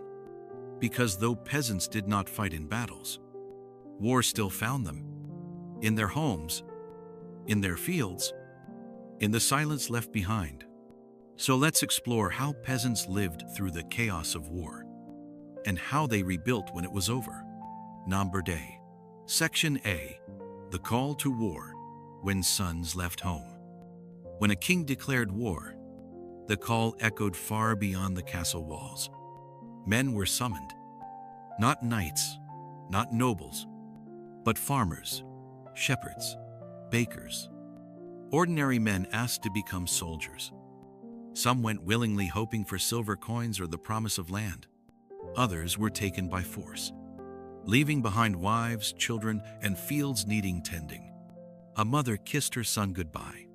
A wife handed her husband a wooden cross for protection. And then he walked away with a sword he barely knew how to use. Many never returned. Some died on the battlefield. Others vanished without a trace. And back home, life continued. But something had changed. Section B. Fire across the fields. When war came to the village. Sometimes war didn't just happen far away. Sometimes it came right to the doorstep. Raiders burned crops. Horses trampled gardens. Villages were looted. And homes turned to ash. Peasants fled to the woods, hiding in caves or deep forests, praying no one would find them. They carried only what they could: bread, blankets, and sometimes nothing but each other. If the village survived, there was rebuilding to do. Walls to mend, crops to replant, graves to dig. And always, there were empty chairs at the dinner table. Life after the battle, rebuilding from ruins. After the war passed, the world was quieter, but not peaceful.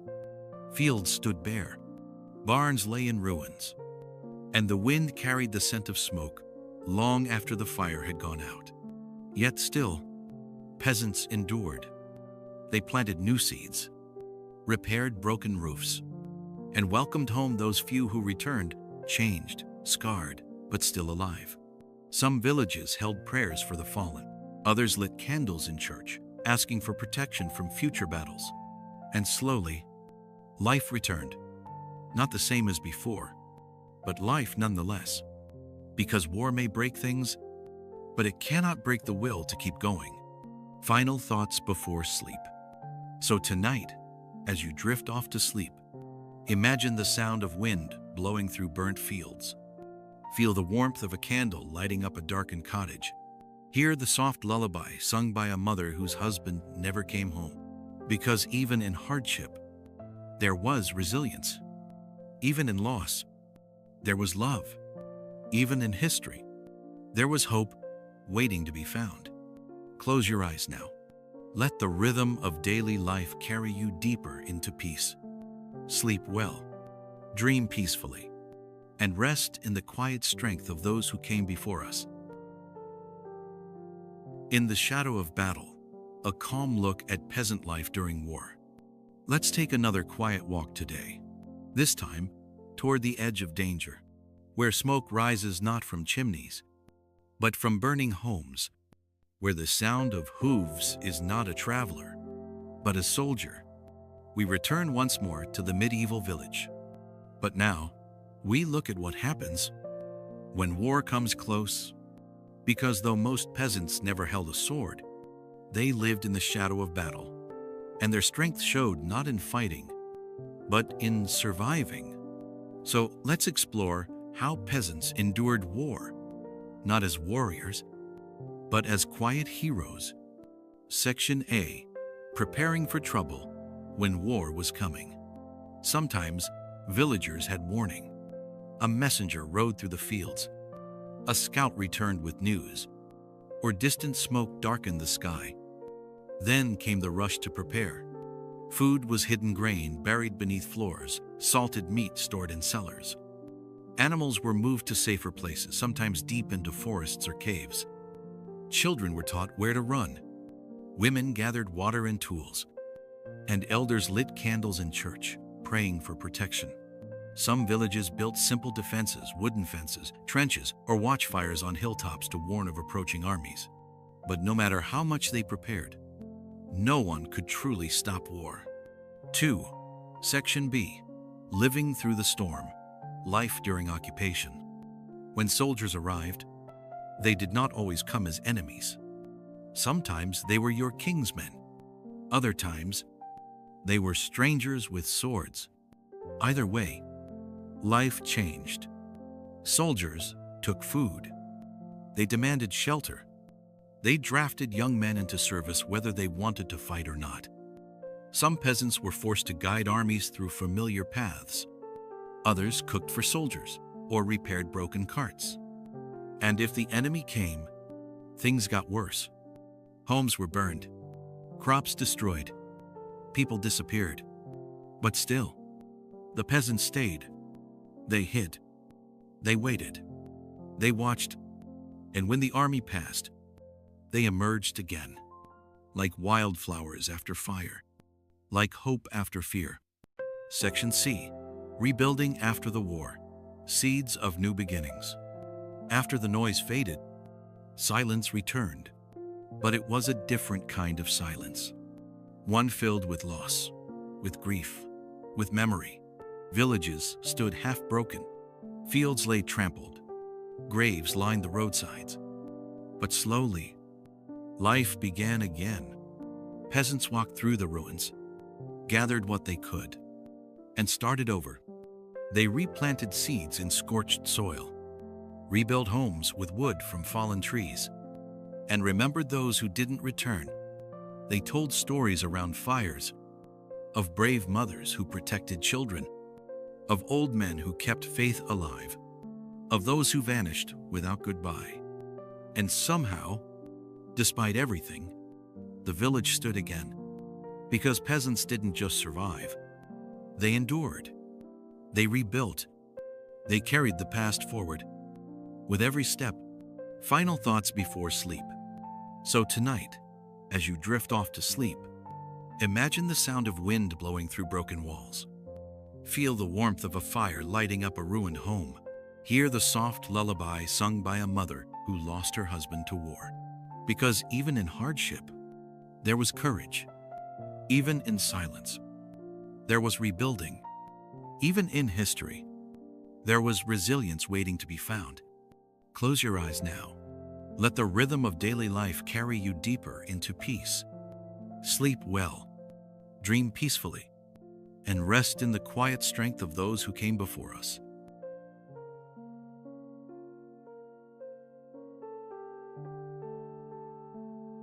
When loved ones left, a calm look at love and loss in wartime. Let's take another quiet walk today, this time into the heart of a home, where love lived quietly and grief waited patiently. We return once more to the medieval village, but now we look at what happens when someone leaves for war and never comes back. Because war is not just fought with swords, it is also felt in silence, in empty chairs, in lullabies sung without a father's voice beside them. So, let's explore how peasant families endured the emotional weight of war and how they found ways to heal. Section A. Saying goodbye. When husbands and sons went to war, the morning sun rose slowly over the fields. But inside one cottage, there was no peace. A man stood by the door, adjusting his belt and cloak. He did not wear armor, only a simple tunic, and the fear in his eyes. His wife handed him a wooden cross. A child clung to his leg, not understanding why he had to go. They had heard the king's call, or perhaps it was the Lord's order. Either way, he had to leave. Some men went willingly, hoping for silver coins or the promise of land. Others were taken by force, leaving behind wives, children, and unfinished work in the fields. And as the gate closed behind him, she watched until he vanished from sight, not knowing if she would ever see him again. Section B. Waiting and praying. Life while the men were away. Back home, life continued, but everything felt heavier. Women worked twice as hard plowing fields, repairing roofs, caring for both young and old. Children grew up faster than they should have. And every night, families lit candles, praying for safe returns. Sometimes, letters came written by scribes for those who couldn't read. Other times, only rumors reached the village of battles won or lost. Mothers whispered prayers over sick children, asking God to spare them so their fathers could come home to healthy families. Wives kept homes running, waiting for footsteps that might never return. And still, they held on to hope, because hope was all they had. Section C. Grief that lingers when news never came. Not all stories ended with joy. Some men left in spring and never returned in autumn. Some names were called during harvest festivals and met with silence. And some women stopped lighting candles because they finally understood. Grief came quietly. It sat beside them at dinner. It followed them through the fields. It lingered in the air like smoke after fire. But still, life went on. Children grew. New crops bloomed. And sometimes, even broken hearts learned to beat again. Because that's what peasants knew how to do. They endured. Not because life was easy, but because giving up meant letting go of everything they built. Final thoughts before sleep. So tonight, as you drift off to sleep, imagine the sound of wind blowing through tall grass. Feel the warmth of a candle burning beside a bed. Hear the soft voice of a mother whispering to her child, "Your father will come home someday," because even in hardship, there was love. Even in loss, there was memory. Even in history, there was healing waiting to be found. Close your eyes now. Let the rhythm of daily life carry you deeper into peace. Sleep well, dream peacefully, and rest in the quiet strength of those who came before us.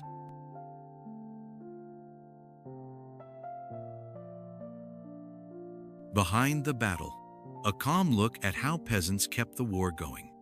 Let's take another quiet walk today. This time, beyond the battlefield, past the clash of swords, and into the unseen world of war. We return once more to the medieval village, but now we look at what happens when peasants become the silent force behind the fight. Because though they did not wear armor, they still helped win battles. Not with swords, but with hands that worked tirelessly behind the scenes. So, let's explore how peasants supported the war effort in ways most people never think about. Section A. Feeding the army. Bread, meat, and endless labor. When war came, the first thing soldiers needed was food. And who provided it? The peasants. They harvested extra grain. They baked endless loaves of bread. They salted meat and packed barrels of dried fruit and cheese for long campaigns. Every army marched on full stomachs, and every full stomach came from peasant labor. Some families gave willingly. Others had food taken by royal tax collectors. Either way, their work kept thousands alive on the battlefield. Even when their own children went hungry, they sent food away. For men they would never meet. Section B. Making tools of war.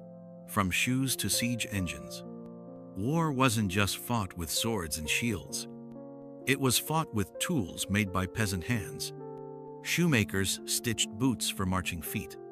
Blacksmiths hammered metal into armor and arrowheads.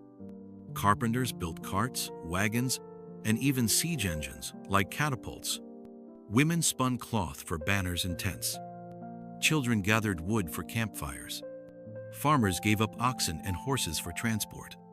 They didn't hold weapons, but they shaped the very tools used to fight. And in their silence lay quiet strength. Section C. Guiding through the land. Peasant scouts and spies. Sometimes, the best help came from knowledge. Peasants knew every hill, every hidden path, every shortcut through the forest. So, when armies passed through, villagers were asked to guide them.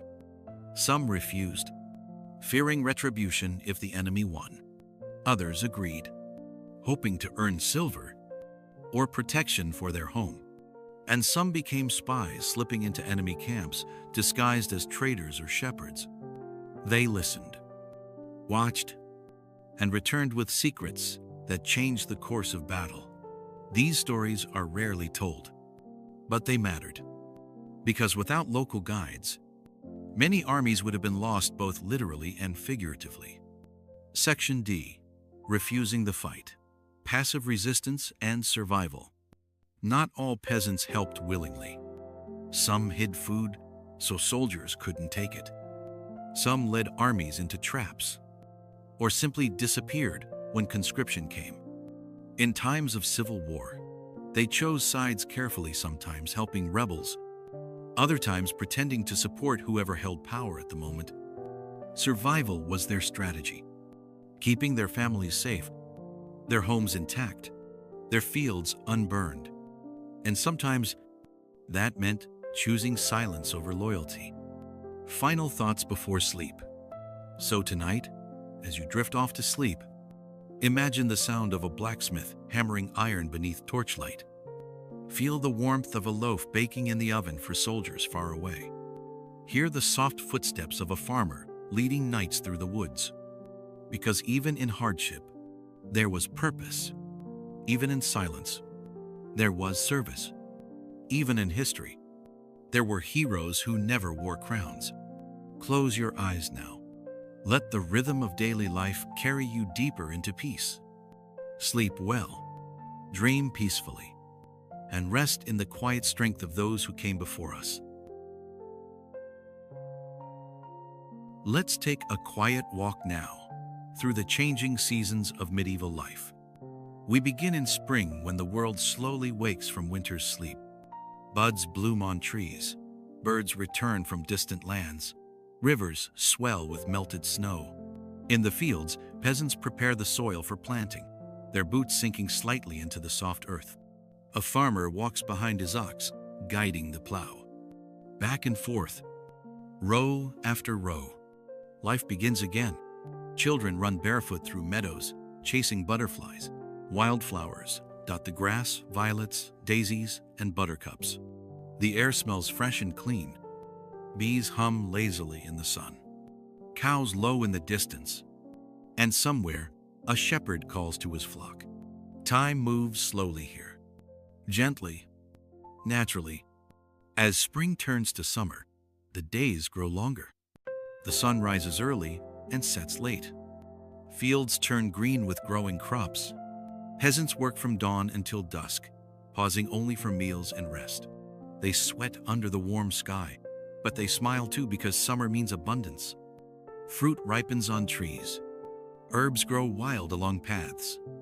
And every evening, families gather outside to enjoy the cool breeze. At night, fireflies dance above the fields. Stars blink awake one by one. and the moon casts silver light across the land. Then comes autumn, the season of change. Leaves fall from trees like golden rain. Harvest festivals fill the village square with laughter and music. Dancers spin in circles, feet tapping to the rhythm of flutes and drums. The air grows cooler. Mornings bring frost, and soon smoke rises more often from chimneys. Animals are brought indoors. Food is stored away, and preparations begin for the long winter ahead. Finally, winter arrives, silent and still. Snow blankets the land. Footprints vanish quickly beneath new flakes. And inside cottages, fires burn steadily. Life slows down. People stay close to home. They tell stories by candlelight. They mend tools. They wait. And as the year ends, so does our journey through the seasons. But know this, no matter the time of year, life goes on. And so do we. Close your eyes now. Let the rhythm of nature carry you deeper into peace.